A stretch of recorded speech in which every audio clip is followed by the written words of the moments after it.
قاتل لأنك نصرنا قاتل نداء الكفر في كل الحصون نعم قاوم لأنك فجرنا قاوم وأمطر من سلالة صهيون اقرأ باسم ربك الذي خلق خلق الإنسان من علق اقرأ وربك الأكرم الذي علم بالقلم علم الإنسان ما لم يعلم.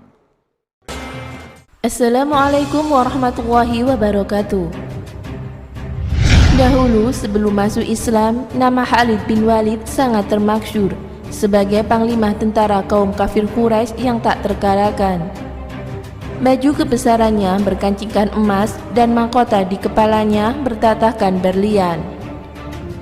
Begitu gagah dan perkasa Khalid baik dalam medan pertempuran maupun ahli dalam menyusun strategi perang.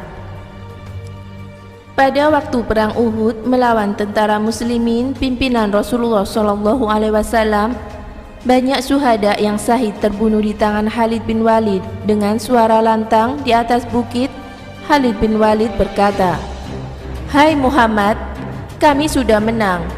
Kamu telah kalah dari peperangan ini. Lihatlah pamanmu, Hamzah telah tewas tercabik-cabik tubuhnya. Dan lihatlah pasukanmu yang telah porak-poranda."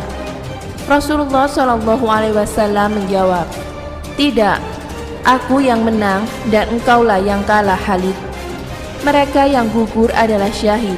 Sebenarnya mereka tidak mati wahai Khalid. Mereka hidup di sisi Allah Subhanahu wa Ta'ala dengan penuh kemuliaan dan kenikmatan. Mereka telah berusaha pindah dari alam dunia menuju akhirat, menuju surga Allah karena membela agama Allah. Mereka gugur sebagai syuhada. Akan tetapi matinya tentaramu, matinya sebagai kafir dan dimasukkan ke dalam neraka jahanam."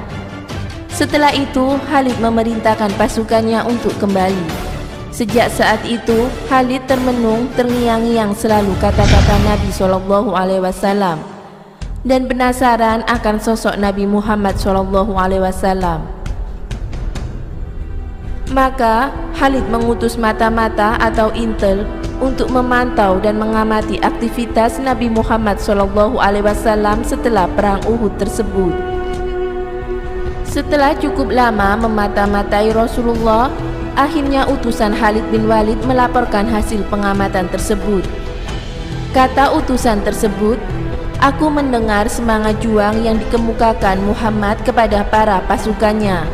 Muhammad mengatakan, "Aku heran kenapa seorang panglima Khalid bin Walid yang gagah perkasa dan cerdas, akan tetapi dia tidak paham dengan agama Allah yang aku bawa. Sekiranya Khalid bin Walid tahu dan paham dengan agama yang aku bawa, dia akan berjuang bersamaku atau Muhammad. Khalid akan aku jadikan juru rundingku dan duduk di sampingku." Kata-kata mutiara tersebut disampaikan mata-mata Khalid bin Walid di Mekah kepada panglimanya. Mendengar laporan intel tersebut semakin membuat risau Khalid bin Walid. Hingga akhirnya Khalid memutuskan untuk bertemu Nabi Muhammad SAW dengan menyamar dan menggunakan topeng penutup wajahnya hingga tidak dikenali oleh siapapun.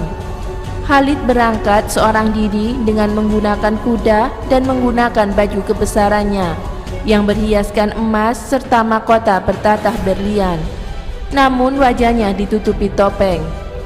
Di tengah perjalanan, Khalid bertemu dengan Bilal yang sedang berdakwah kepada para petani. Dengan diam-diam Khalid mendengar dan menyimak apa yang disampaikan oleh Bilal yang membicarakan surat Al-Hujurat, Al-Quran, surat 49 ayat 13, yang artinya, "Hai manusia, kami menciptakan kamu dari seorang laki-laki dan seorang perempuan dan menjadikan kamu sebagai bangsa-bangsa dan bersuku-suku, supaya kamu saling mengenal dengan baik. Sesungguhnya, orang yang paling mulia di antara kamu di sisi Allah adalah orang-orang yang paling bertakwa, karena sesungguhnya Allah Maha Mengetahui lagi Maha Mengenal. Khalid terperangah, bagaimana mungkin Bilal yang diketahui sebagai buta hitam dan buta huruf bisa berbicara seindah dan sehebat itu. Tentu itu benar perkataan dan firman Allah. Namun, gerak-gerik mencurigakan Khalid bin Walid diketahui oleh Sayyidina Ali bin Abi Thalib. Dengan lantang Ali berkata, "Hai penunggang kuda, bukalah topengmu agar aku bisa mengenalimu.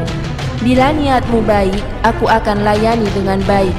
Dan bila niatmu buruk, aku akan melayanimu pula dengan buruk," kata Ali bin Abi Thalib. Setelah itu, dibukalah topeng. Tampaklah wajah Khalid bin Walid, seorang panglima besar kafir Quraisy yang berjaya di perang Uhud. Dengan tatapan mata yang penuh karismatik, Khalid berkata, "Aku kemari punya niat baik untuk bertemu Muhammad dan menyatakan diriku masuk Islam," kata Khalid bin Walid. Wajah Ali yang sempat tegang berubah menjadi berseri-seri. "Tunggulah kau di sini, Khalid. Saya akan sampaikan berita gembira ini kepada Rasulullah SAW," kata Ali bin Abi Thalib. Bergegaslah Ali menemui Rasulullah dan menyampaikan maksud kedatangan Khalid bin Walid, sang panglima perang. Mendengar berita yang disampaikan Ali, wajah Rasulullah SAW berseri-seri. Lalu mengambil sorban hijau miliknya dan dibentangkan di tanah sebagai tanda penghormatan kepada Khalid bin Walid yang akan datang menemuinya. Lalu Rasulullah SAW menyuruh Ali menjemput Khalid untuk menemuinya. Begitu Khalid datang, Rasulullah langsung memeluknya. "Ya Rasulullah, Islam saya," kata Khalid bin Walid. Lalu Rasulullah SAW mengajarkan kalimat syahadat kepada Khalid. Maka Khalid bin Walid telah memeluk agama Islam. Begitu selesai membaca syahadat, Khalid bin Walid menanggalkan mahkotanya yang bertatakan intan diserahkan kepada Rasulullah SAW. Begitu pula dengan bajunya yang berkancingkan emas diserahkan juga kepada Rasulullah SAW. Namun, begitu Khalid bin Walid akan mencopot pedangnya dan menyerahkan kepada Rasulullah, baginda Rasulullah melarangnya. "Jangan kau lepaskan pedang itu, Khalid, karena dengan pedang itu nanti kamu akan berjuang membela agama Allah bersamaku," kata Rasulullah SAW. Dan Nabi memberi gelar kepadanya dengan nama Syaifullah, yang artinya pedang Allah yang terhunus. Setelah bergabungnya Khalid bin Walid ke dalam Islam, bertambahlah kekuatan pasukan muslim hingga bisa menaklukkan kota Mekah. Dan pasukan kafir Quraisy secara drastis melemah bagaikan ayam kehilangan induknya.